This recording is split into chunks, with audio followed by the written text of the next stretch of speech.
There's a specific type of moment in stories that is undeniably the best.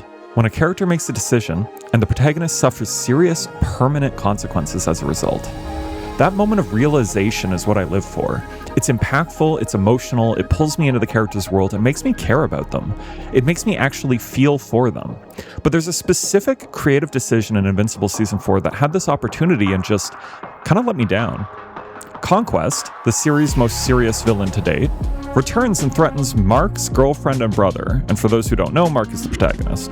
Conquest re-injures a man who at this point is more scar tissue than not, and then dies. For real this time. The purpose of this entire arc, to strand Nolan and Oliver together for a bonding subplot. Half of Conquest's aura was his attitude, his lonely speech, his straight-up weirdness, his treatment of fighting is almost a form of socializing and bonding, his outright joy and sadism at what's happening around him, and his conversation and threats to Mark. His personality. Are you crazy?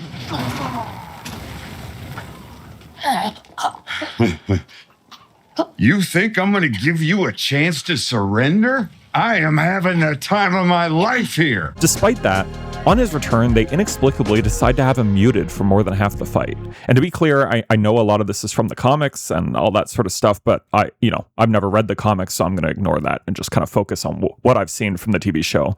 But I understand that they're kind of following an outline. This is not a good enough use of the potential impact you could have on your protagonist, in my opinion. Not when a villain as intense and serious as Conquest returns from the dead because of a lying mentor you had trusted. When a story pulls a move like that, it's actually hitting the narrative reset button. Great narratives are built on the irreversible, when mistakes carry a lasting cost, and they force genuine character development because the character has no other options. They can't backtrack. They can't be healed by the next episode. They have to become something new or collapse under the weight of what they've done. The moment when a character recognizes the full weight of their choice and sees the wreckage their decision produced is the engine of why we watch. It creates empathy because it's honest. Real decisions cost things.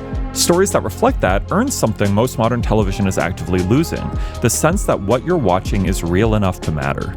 The problem with Conquest's return in Season 4 isn't just that it was predictable, and that Cecil's an idiot. It's that the setup was structurally sound, but the payoff was hollow. In Season 3, Cecil made a choice, to lie and keep a weapon of mass destruction in his basement for intelligence extraction. Mark made a choice, which was to trust him. This is the kind of institutional betrayal that should have catastrophic series-altering fallout. Instead, Conquest's return functions as a plot delivery mechanism. He shows up, creates tension, injures Mark for what feels like the billionth time, and dies. What if his escape had a permanent cost? What if Cecil's interference destroyed something, a person, a relationship, a place, that couldn't be resurrected? The fallout from Cecil's decision would then become the actual subject of the story. Instead, Mark's injuries heal by the very next episode, and the crisis that should have been devastating is filed and closed. And now, I know it's kind of absurd to call Conquest rooting around in Mark's guts for 5 minutes anything less than devastating, but brutality and violence and physical pain is not what I'm talking about here. Both Mark and us, the audience, are used to him being brutalized. We're almost desensitized to it.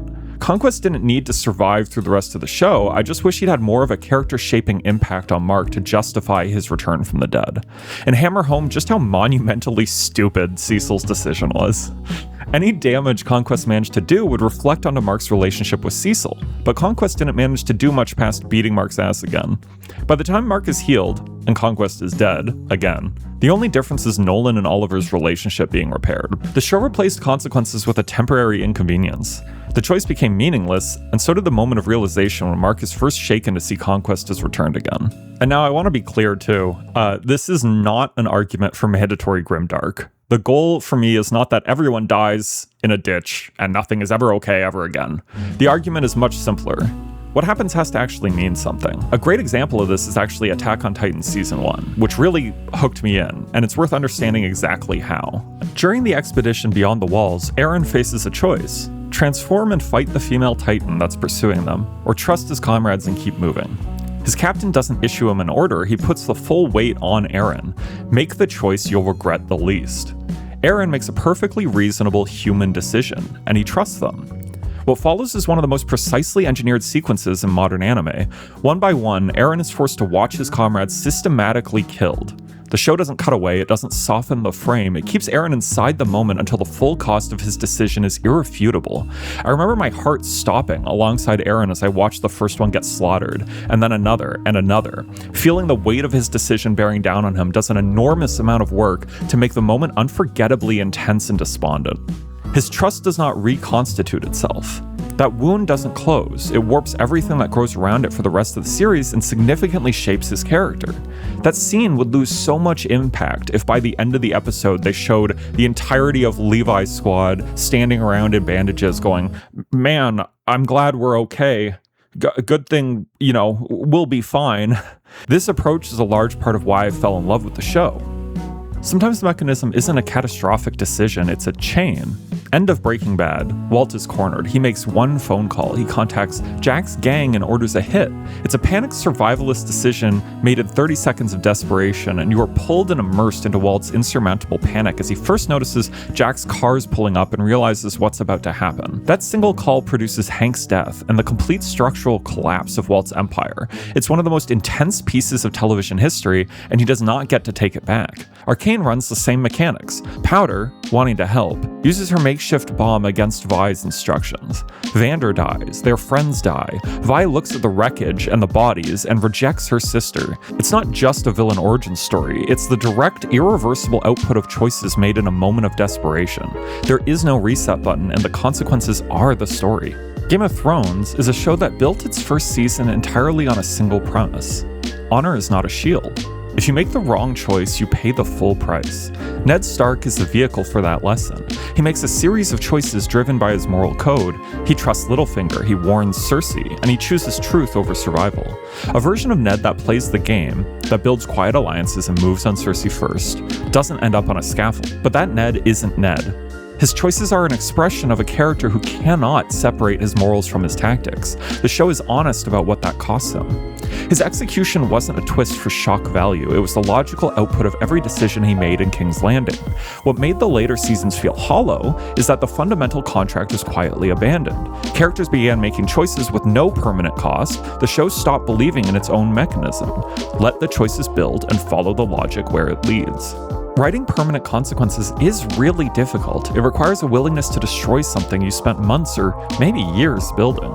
Most writers won't do it. The ones who are the ones whose work you're still thinking about years later. Stories are contracts. You spend hours with a character, in exchange the narrative owes you the honesty of consequence. When writers hit the reset button, they're telling you that none of what you watched was real enough to leave a mark. Attack on Titan understood that. Breaking Bad understood that. These things don't heal. That's the point. Game of Thrones spent 4 seasons building an audience on the premise that no character is load-bearing enough to survive their own worst decision, but then it stopped. And don't get me wrong, I love Invincible, I think it's a fantastic show, but even outside of this specific issue with Conquest, it has problems with consequence. You can only show your characters being beaten to death so many times and then immediately repaired before it loses all tension and meaning. In the most recent episode, they fought Big Bad Thragg for the first time, and it was honestly amazing. He annihilates Oliver, ripping off his arm and jaw. He eviscerates Nolan, dogwalks Mark and denies, and launches fucking Battle Beast into space.